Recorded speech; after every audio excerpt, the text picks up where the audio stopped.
സെമിത്തേരി ordinance കൊണ്ടുവന്നു. അത് മാത്രമാണോ? സെമിത്തേരി ഓർഡിനൻസ് കൊണ്ടുവന്ന് മാത്രമാണ് പിണറായി വിജയൻ ചെയ്തത്? അല്ലല്ലോ. നീ ചിന്തിച്ചേ, സുപ്രീം കോടതിയിലെ ആളെ വിട്ടില്ലായിരുന്നു ചീഫ് സെക്രട്ടറിയെ സുപ്രീം കോടതി വിട്ടില്ലേ? എന്താണ് ചീഫ് ജസ്റ്റിസ് പറഞ്ഞത്?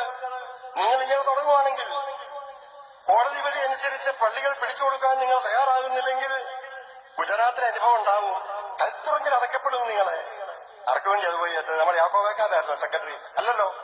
മുഖ്യമന്ത്രി ഒട്ട സെക്രട്ടറി അല്ലേ? കോടതി അതിനിശ്ചിതം വിമർശിച്ചു, നമുക്ക് വേണ്ടി ആ വിമർശനം ഉൾക്കൊണ്ടു. ശരിയല്ലേ? ഞാൻ ഒരു രാഷ്ട്രീയവും പറയുകയല്ല. നിങ്ങൾ ഓർക്കണം, 52 പള്ളികളെ പോയിട്ടുള്ളൂ. ഇതിൽ കൂടുതൽ പോകുമായിരുന്നു. എങ്കിലും ഒരു തടയിടുവാൻ സാധിച്ചത് ഈ സർക്കാരിലെ. കോതമംഗലത്ത് നമ്മൾ വിചാരിച്ചു പള്ളി പോയി എന്ന് വിചാരിച്ചു. അപ്പൊ ഈ സർക്കാർ പോയി പറയുക, ഞങ്ങൾക്കൊരു 3 മാസം അവധി തരണം. ദീർഘശ്വാസം വന്നു അല്ലേ? ഞങ്ങൾക്കൊരു 3 മാസം അവധി തരണം. കോടതി വെച്ച് എന്തിനാണ്?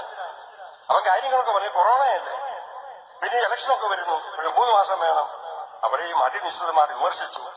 എന്നാൽ പാവപ്പെട്ട എറണാകുളം കളക്ടർ ശ്രീ സുഹാസ് IAS എന്തിനാണ് കോടതിയിൽ നിന്ന് ഇത്രയും സഹാരങ്ങൾ ഏറ്റുവാങ്ങിയത്? ഈ സഭയ്ക്ക് വേണ്ടിയല്ലേ? അത് യാക്കോബേക്കാരനായിരുന്നോ? അല്ലല്ലോ. അല്ല, ഈ സഭയ്ക്ക് വേണ്ടി ഒത്തിരി കാര്യങ്ങൾ ചെയ്തിട്ടുണ്ട്. കരുതലും കരുത്തുമുള്ള ഈ സർക്കാർ ചെയ്തിട്ടുണ്ട്. ഞാൻ രാഷ്ട്രീയമേ അല്ല പറയുന്നത്. ഇത് കേട്ടല്ലോ, ആ അച്ഛനെങ്കിലും കാര്യങ്ങൾ തുറന്നു പറഞ്ഞല്ലോ. അദ്ദേഹം പറയുന്നുണ്ട് രാഷ്ട്രീയമല്ല സഭയെ സംരക്ഷിച്ച യാഥാർത്ഥ്യമാണെന്ന്. ഈ അച്ഛനെങ്കിലും വരുന്ന തെരഞ്ഞെടുപ്പുകളിൽ പിണറായിയുടെ പാർട്ടിക്ക് വോട്ട് ചെയ്യണം, ഇല്ലെങ്കിൽ നന്ദികേടാണ്. പക്ഷെ ഒരു പ്രശ്നമുണ്ടല്ലോ അച്ഛ, കഴിഞ്ഞ സിറ്റിങ്ങിന് കപിൽ സിബിൽ സാറിന് കാര്യങ്ങളുടെ കിടപ്പ് മനസ്സിലായിട്ടുണ്ട്. വടി കൊടുത്ത് അടിമേടിക്കുന്ന അവസ്ഥയാണ് കേരള സർക്കാരിന്. അച്ഛൻ പറഞ്ഞതുപോലെ ആരാണ് ഹർജിക്കാർ? കേരള സർക്കാർ. ആർക്കു വേണ്ടി അപ്പീൽ പോയി? യാക്കോബായ വിഭാഗത്തിന് വേണ്ടി പൊതു ഖജനാവിൽ നിന്ന് പണമെടുത്ത് അപ്പീൽ പോയി. എന്തിനു പോയി? സുപ്രീം കോടതി വിധി നടപ്പാക്കാൻ ശ്രമിക്കാത്ത സർക്കാർ ഉദ്യോഗസ്ഥർക്ക് നേരിട്ട കോടതിയലക്ഷ്യ ഹർജിയിൽ അപ്പീൽ പോയി.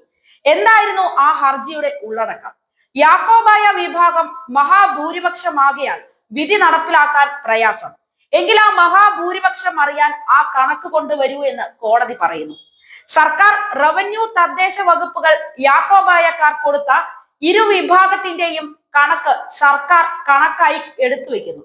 കഴിഞ്ഞ 8 വർഷത്തിനിടയിൽ കേരളത്തിൽ ഇതുപോലെ സ്പീഡായ ഒരു ഉദ്യോഗസ്ഥ ദൗത്യം കണ്ടിട്ടില്ല.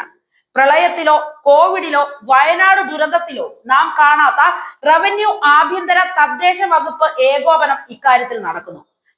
10 ജില്ല റെഡി, ബാക്കി 4 ജില്ലയിൽ 90% 29 മുമ്പ് 100% എന്താ പ്രതിബദ്ധത? എന്നാ പിന്നെ ആ ലിസ്റ്റ് സീൽ വെച്ച് ഇവിടെ തന്നാൽ മതി, വേറെ ആർക്കും വേണ്ട, അത് ഞങ്ങൾക്ക് വിധി നടപ്പാക്കാനുള്ള ഈ സർക്കാരിന്റെ പ്രയാസം ഒന്ന് പഠിക്കാനാ സുപ്രീം കോടതി ഒഴിഞ്ഞു. രഹസ്യമായി വെക്കാനാണെങ്കിൽ പിന്നെ എന്തിനാ കണക്കെടുപ്പ് നടത്തുന്നത്? കപിൽ സിബലിന്റെ 1.5 ചോദ്യം വന്നു. അതെ, അതാണ് ചോദ്യം. എന്നാ പിന്നെ എന്തിനായിരുന്നു? ഇല്ലത്തൂന്ന് ഇറങ്ങുകയും ചെയ്തു, അമ്മ തൊട്ട് എത്തിയുമില്ലെന്ന പഴമൊഴി കൃത്യം. ആകെ പാർട്ടി സമ്മേളനത്തിനുള്ള തുക കിട്ടി, അത്രയേ ഉള്ളൂ. പിന്നെ ഓർത്തഡോക്സ് സഭയുടെ അഫിഡവിറ്റ് 29-ന് പരിഗണിക്കാം എന്നാണ് അറിവ്. എന്തായാലും വികാരി അച്ഛൻ തള്ളുന്നതൊക്കെ കൊള്ളാം, ഒരു മയത്തിലൊക്കെ തള്ളണം. ഇത് ലോകം മൊത്തം കണ്ടുകൊണ്ടിരിക്കുക.